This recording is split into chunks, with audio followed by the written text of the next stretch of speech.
Bien, vamos a ver el tema de esta semana, es concentración en soluciones. Estuvimos repasando un poquito la semana pasada el tema de sistemas materiales. Recordamos que tenemos dos tipos de sistemas materiales, que son los sistemas homogéneos y los sistemas heterogéneos. Esta clase en particular nos vamos a centrar en los primeros, que son los que tienen una fase, pueden tener más de un componente, y estos componentes son miscibles, es decir, que se pueden disolver entre sí, y por eso podemos visualizar solamente una porción del material que participa en ese sistema. Bien, ¿qué es una solución? ¿Qué es un tipo de sistema homogéneo? Es justamente lo que decía recién, es un sistema que está formado por más de un componente, tengo por lo menos dos, pero tienen la capacidad de disolverse entre sí. Es decir, un ejemplo puede ser el agua y el azúcar, en donde el agua tiene la capacidad natural de disolver el azúcar, ¿sí? Obviamente hasta un cierto grado, pero hay una capacidad de disolución entre esas sustancias. Esas sustancias que se pueden disolver, si yo las disuelvo, forman justamente una solución. Toda solución tiene al menos dos partes, que son el soluto y el solvente. Muchas veces puede pasar que haya varias sustancias, pero igualmente se van a poder clasificar solamente en estos dos tipos de componentes, que son soluto y solvente. Solvente se llama el componente que está en mayor proporción. No importa cuál es, lo que me interesa es en qué cantidad aparece. En este caso en particular que estamos viendo en pantalla, tengo una mezcla de agua con sal, en donde la mayor cantidad corresponde al agua, por ende el agua es el solvente. Y el soluto es el que está en menor proporción. ¿Puedo tener más de un soluto? Sí, si yo en ese agua pongo sal y también quiero disolver no sé, tengo cloruro de sodio, que es un tipo de sal, y también quiero disolver cloruro de magnesio, que es otro tipo de sal, puedo también hacerlo. Entonces, en ese caso tendríamos dos solutos. Pero lo que tengo que tener en claro, sí, conceptualmente, es que solvente es el que está siempre en mayor cantidad y soluto el que está en menor cantidad. Puede haber más de un soluto, eso es posible, pero solvente siempre voy a tener uno, ¿sí? Que es el que está en mayor proporción. Ese solvente y ese soluto combinados forman lo que conocemos como solución, ¿sí? Esas soluciones pueden ser de tres tipos, pueden ser sólidas, pueden ser líquidas o pueden ser gaseosas. Estamos muy acostumbrados a trabajar con soluciones líquidas. La mayoría de los contenidos de química que se relacionan a soluciones aplican sus conceptos sobre este tipo de sistemas, pero también vale aclarar que hay otros tipos de soluciones sólidas y gaseosas muy comunes o que vemos a diario. Por ejemplo, el bronce, que es una mezcla de cobre y estaño, es una solución sólida, ¿sí? Esos componentes se disuelven entre sí y se solidifican, formando, por ejemplo, llaves, picaportes o demás objetos que usamos de bronce a diario. Y también hay soluciones gaseosas, como por ejemplo la atmósfera. En la atmósfera nosotros tenemos el oxígeno que respiramos, hay dióxido de carbono, hay nitrógeno, hay ozono, hay compuestos con cloro, hay un montón de gases disueltos que no podemos diferenciar, por eso decimos que es una solución o un sistema homogéneo. Nosotros nos vamos a centrar en las soluciones líquidas, que son las que más interesan en el ámbito de la química. Las soluciones en general tienen un dato que es lo que vamos a trabajar en esta clase en particular, que se denomina concentración. Esa concentración se puede definir como una relación proporcional que hay entre la cantidad de soluto y la cantidad de solvente en una solución. Este tema de concentraciones es un tema que nosotros estamos acostumbrados a trabajar a diario de forma práctica, pero que no conceptualizamos o que no le damos un nombre. Por ejemplo, si yo tengo acá en esta imagen, si ustedes ven que hay varios vasos con la misma cantidad de solvente, supongamos que ese solvente es agua, y lo que yo voy a disolver es jugo, si un polvo para jugo, en este caso que es de color rojo, podríamos pensar que es de frutilla. Si yo disuelvo poco soluto, o sea, poco jugo, obviamente la solución va a quedar diluida y en el caso de que yo disuelva mucho polvo para jugo, la solución va a quedar concentrada.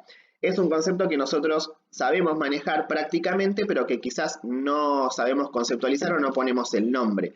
La concentración, entonces, es justamente esto, la relación entre el soluto, ¿sí? Y la cantidad de solvente que hay en el sistema. Si hay poco soluto en relación a la cantidad de solvente, decimos que tenemos una solución diluida, y si tenemos bastante soluto en relación a la cantidad de solvente, podemos pensar que tenemos una solución concentrada. Otro tipo de solución que me interesa aclarar es la solución saturada, así que es la que aparece acá en el esquema del medio. Supongamos que yo tengo este recipiente con agua y comienzo a disolver sal. Un poquito más, un poquito más, un poco más. Va a llegar un punto en el que la cantidad de solvente va a disolver la máxima cantidad de sal posible. Una vez que yo agregue un poquito más de sal, esa sal ya no se va a poder disolver y ¿qué va a pasar? Va a quedar en el fondo. En ese caso estamos ante una solución sobresaturada porque el solvente ya no puede disolver más soluto. Ahora, pregunta, ¿este sistema sigue siendo un sistema homogéneo? Y claramente no, porque yo puedo visualizar el solvente, que en este caso es el agua, pero también puedo visualizar el soluto que está en el fondo, entonces por ende ya no es más un sistema homogéneo, sino que es un sistema heterogéneo.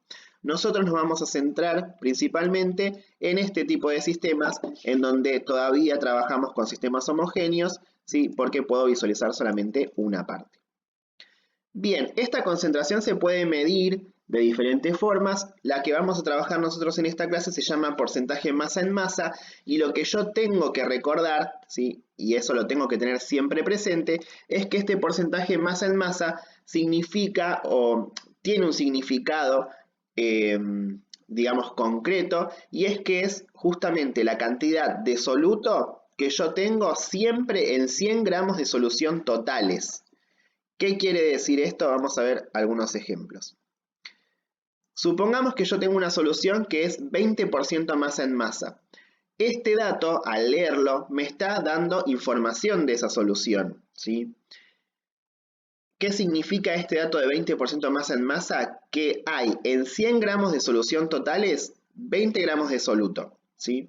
Si yo tengo un recipiente en el que tengo 100 gramos de solución, y esa solución es 20% masa en masa, me está dando el dato de que de esos 100 gramos totales, 20 gramos van a ser de soluto. Si fuera una solución formada por agua y por sal, podríamos decir que del sistema total, que es 100 gramos, 20 gramos van a corresponder a la sal y obviamente 80 van a corresponder al agua.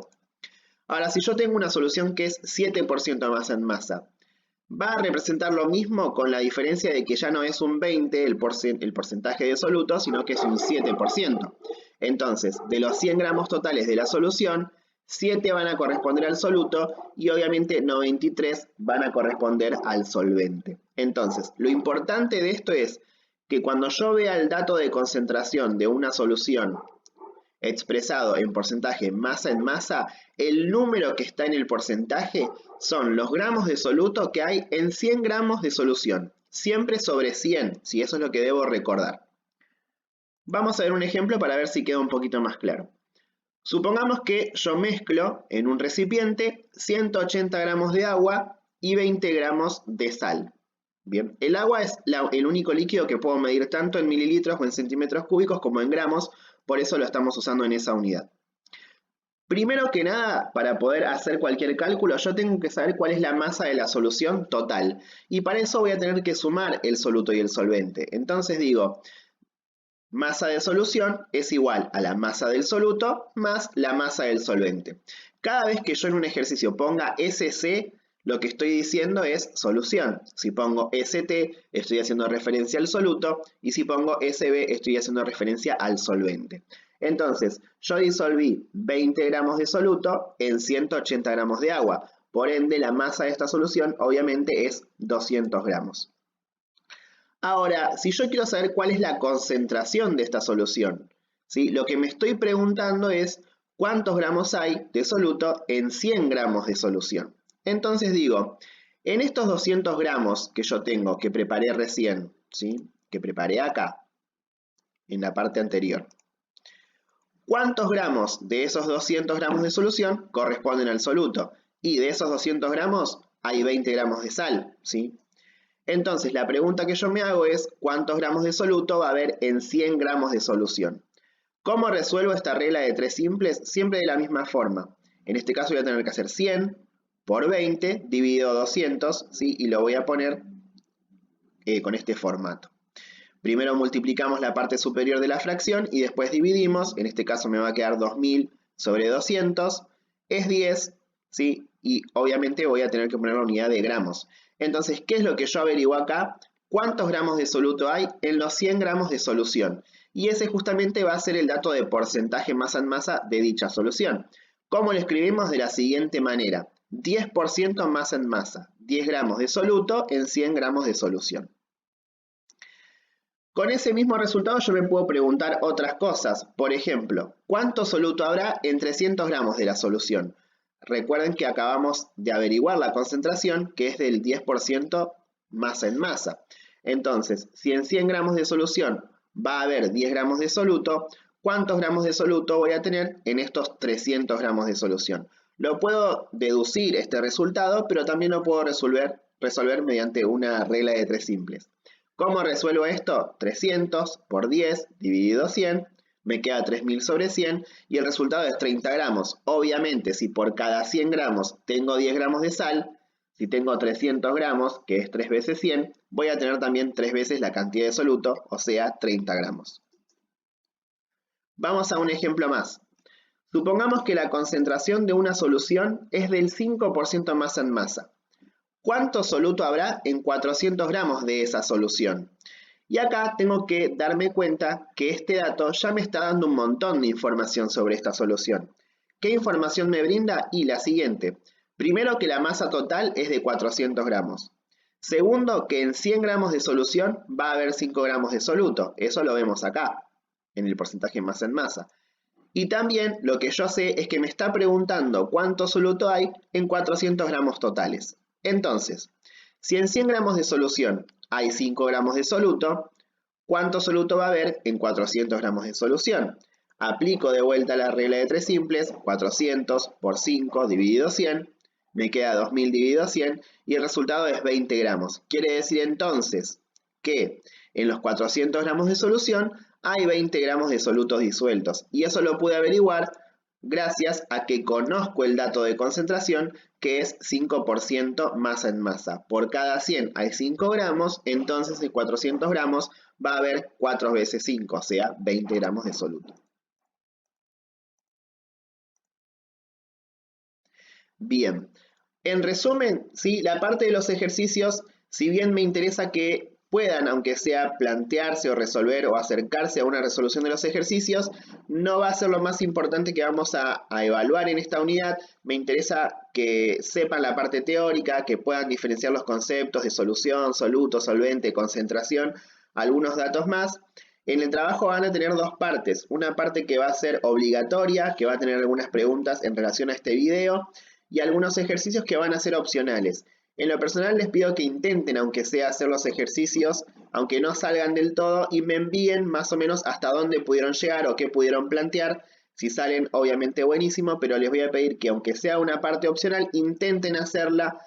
Es justamente opcional porque sé que quizá tengan algunas dificultades, ya que son ejercicios numéricos, pero bueno, les voy a pedir que al menos prueben a ver si salen y si no salen, hasta dónde pudieron llegar.